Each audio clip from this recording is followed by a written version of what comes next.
Hey everybody, it's Monique with Made with Accuquilt, a friendly support group. And this week I am trying a die that was suggested to me when I asked which die you would like me to have a closer look at. And I decided to try the Mill and Stars die. I have it and I had not used it. And I have to tell you that I just love having this feature where I ask you for suggestions of what die to try because it forces me to try dies that I maybe have not tried yet because, like many of you, I buy dies and then they sit in my cupboard. And so this really forces me to, pushes me a little bit out of my comfort zone too to try some new ones that I haven't tried yet. So thank you for that. I'm really enjoying doing these. And so today I'm going to show you the Mill and Stars one, which actually is really easy and so much fun, and I just loved putting it together. So I want to make a whole quilt with this block, with this die. So here it is right here. It is a die that is 6 by 12, so we'll work with all of the cutters. And it only has two shapes. It has shape A and it has shape B. And the only tricky thing is that shape B, actually you need mirrored pieces, but we'll talk about that in a minute. Really not that tricky. So what I went ahead and did, I got my chalk marker and I measured my shape A, and then I wrote down what size of fabric I need to cut. So I need something that's 5 inches wide and 3.5 inches tall. And for shape B, I need something that's 6.5 inches wide and 4 inches tall. But you actually need 4 of shape B in one color and 4 of shape B in another color. So if you want to, you don't have to, but if you want to, you could cut your fabric rather than 4 inches, you could cut it 8 inches and fold it double so that you can cut all 4 of your needed pieces for B in one color at one try. Now you can cut the entire block that you need with one pass through your cutter, but I'm not going to do that, and I'll tell you why in just a second. You can certainly do that, but I will not. So this block, Mill and Stars, finishes at 8.5 inches unfinished, so 8 inches finished. I'm using my scraps. For those of you who are eagle-eyed, you might recognize my fabrics. These are actually from when I made the clamshell sample. And these ones were sitting in my scrap bucket, and I thought, I'm going to be able to use those. And so these are my leftover pieces right here. And you can see that they're not exactly square, they're rounded. And so I have to finagle a little bit to cover my shape A. But anyway, so in order to get started, you're going to cut your fabric for B.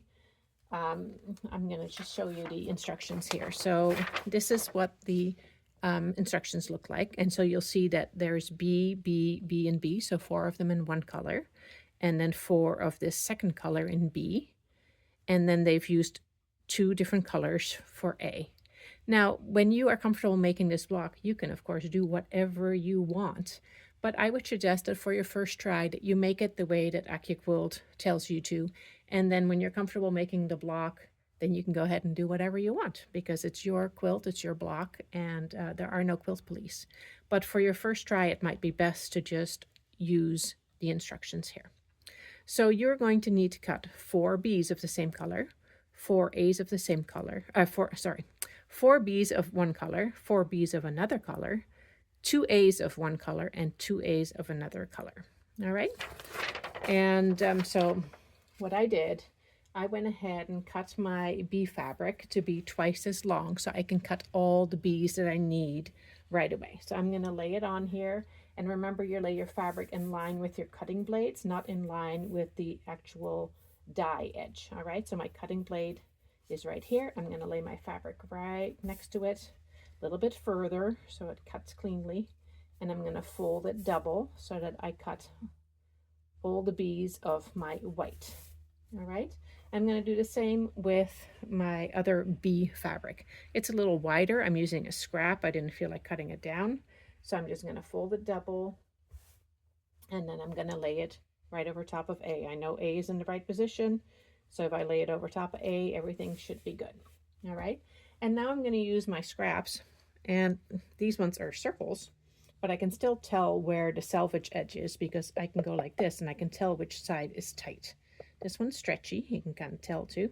This one is tight. So I'm going to lay this one on here, making sure I cover the entire shape, which makes it a little tricky to see because I have these other ones laying over top.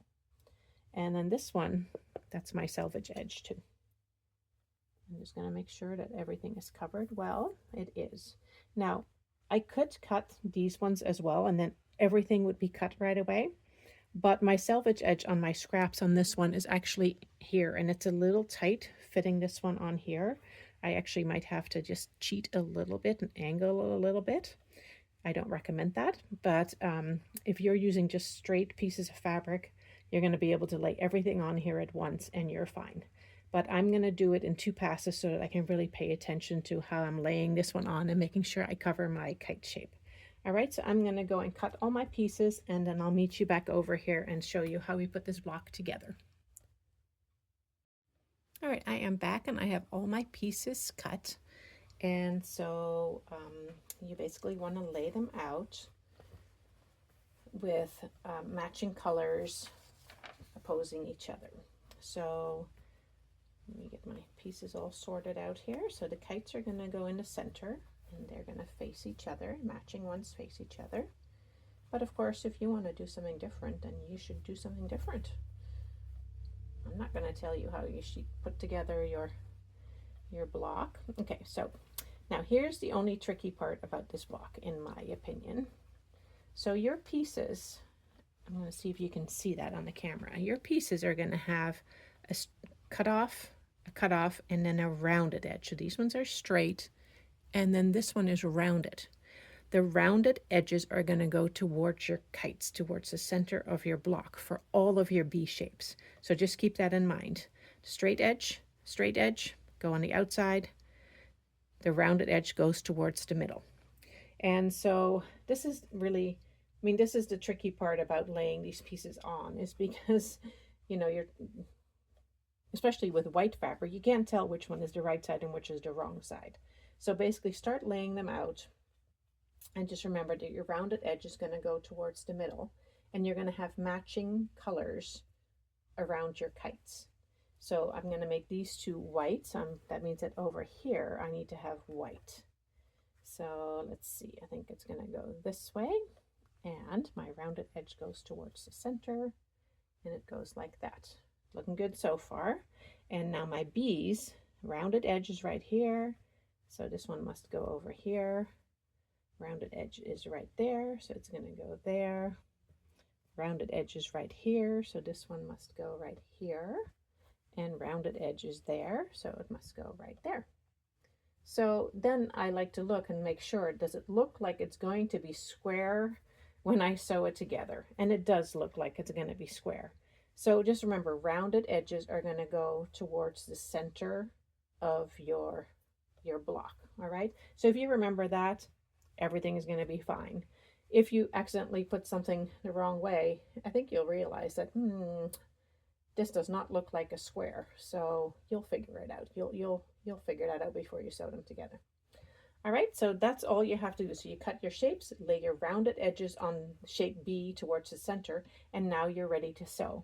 And this block is super simple to sew together. You are going to sew it together into quadrants, basically. So you're going to sew these ones together like this. You're going to sew these ones together like this. These ones like this. And these ones like this. So then you'll have 4 sections.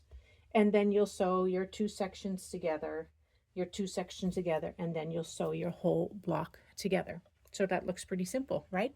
Not that hard. And what I like to do with mine, because I find my blocks turn out to be more the correct size, I like to press my seams open. I have tried pressing them one way or another, and I always find that my sizes are more true if I just press my seams open. So I've just kind of started doing that with all my Accuquilt blocks. All right.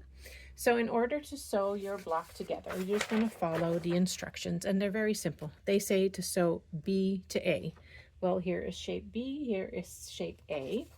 And so you're going to line them up And it's going to be very obvious how they line up. This flat edge side over here is going to match. The rounded side over here is going to match. And then you're going to sew a 1/4 inch seam right along here and press it open, and then it'll end up looking sort of like that. And then you're going to take the other B and you're going to match that flat edge over here and the rounded edge over here, sew a 1/4 inch seam and press it open, and then you'll be done with your very first unit. All right, so I went ahead and did that already with this one. So I sewed B to A and B to A, and I pressed my seams open, and that's what it looks like.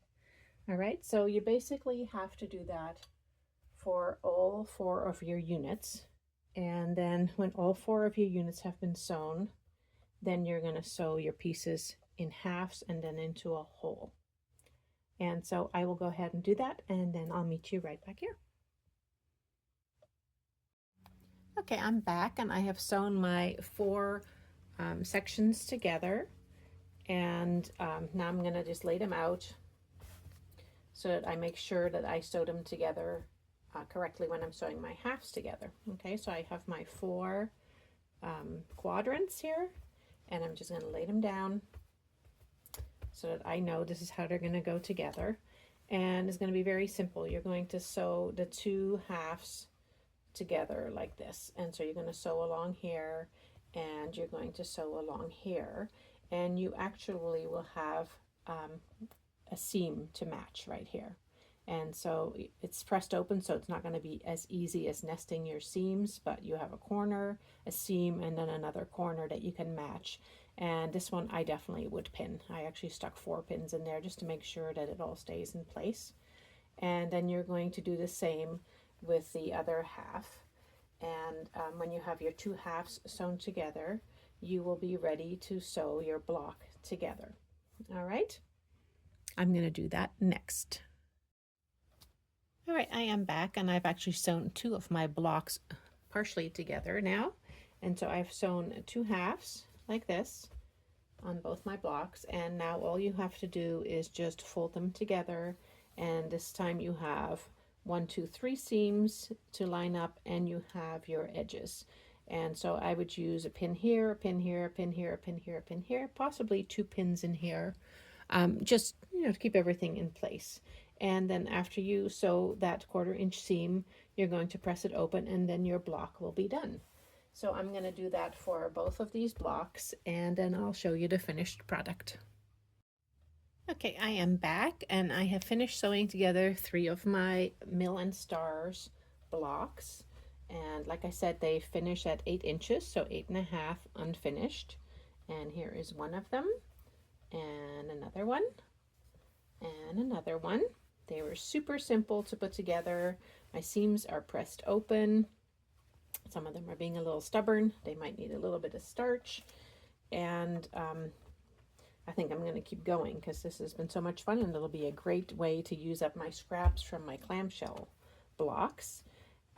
Just fingers crossed that I have more of the brown with the polka dots, because I know I have a whole bolt of the white because I just bought one. But the brown I'm not sure about, so we'll see. Anyway, so you can kind of see how it would look when you sew them together. And when you sew them together, you can of course choose to sew them together like this, so you get this secondary design like this, or you could turn them, twist them, and then you would get this secondary design, which kind of looks like a pinwheel in the middle, which would be really fun too. So you can make those choices when you're sewing them together. But so just remember that when you're sewing, when you're laying them out, that your B pieces with the rounded edges go towards the centers. And I would recommend you sew them 1/4 inch seam and press your seams open to have your blocks turn out to be the correct size. And if you have any questions, please let me know.